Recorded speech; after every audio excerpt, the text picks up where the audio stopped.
NAMM 2011. We're here with platinum recording artist Alan Parsons, Grammy nominated, and we're here to talk to him about his new release here for musicians out there to learn how to do the fine art of recording.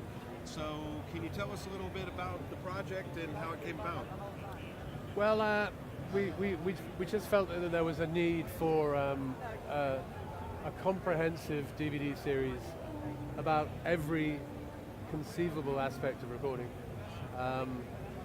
Lots of engineers have made, here's how I do this, here's how I do that, but not really, starting from the ground up and dealing with it, everything, EQ, studio acoustics, compression, limiting, recording different instruments, mixing, everything.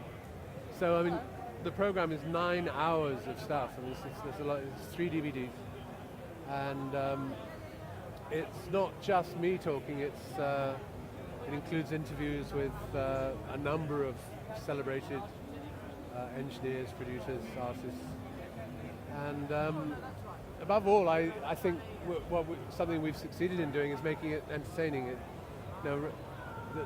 Recording is a little bit of a dark art, and people don't really get much access to seeing how records are made. But we've tried to lift the lid on that and see what. Do you think the way records are made today is a lot different than when you were recording at Abbey Road? It usually is, but it doesn't have to be. I mean, there's still people who do it the old way, get a band together and have them all playing together, and that's the way I like to do it. And if I'm going to make another album, I'm going to do it that way. I'm going to do it. Just get the whole rhythm section all played together and stuff. So I assume the project though would apply to whether you're recording on computer using Pro Tools. Oh yeah. I mean, there's no rule that says just in the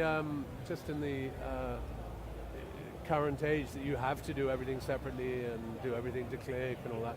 Yeah, you can still make records the old way, and I think there's a lot of merit in doing it the old way. So.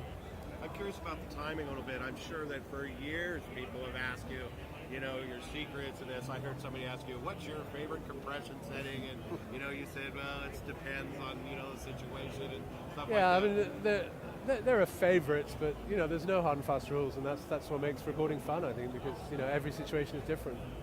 And, I still get asked, what's my favorite console? What's my favorite, this, that, and the other? And the answer is, make the best use of what you have. I mean, I'm not going to turn a studio down just because it doesn't have an Eve console or an SSL console.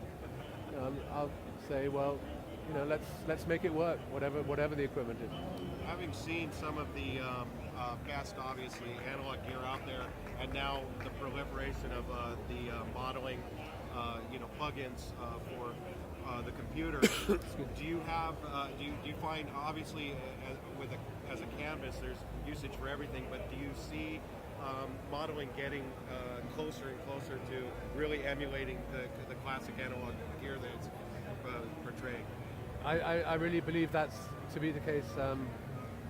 Universal Audio just brought out a Studer 800 emulation, and it's excuse me, it's extraordinary. I mean, it completely sounds like an analog tape machine, and I think that's been a big worry in the industry, that digital recording is somehow gritty and clinical sounding, and that analog is warm and beautiful sounding. But it's just like we are shooting films on video cameras now.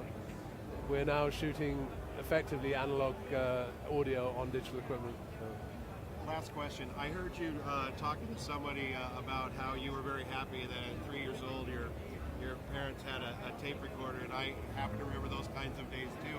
Can you imagine having a laptop with all these plugins and all this world-class studio gear available to you?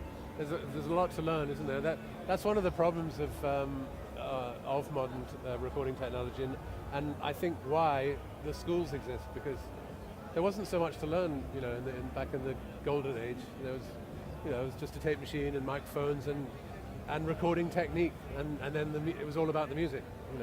Now it's all about countless options, every moment there are 1,000 options you can choose from.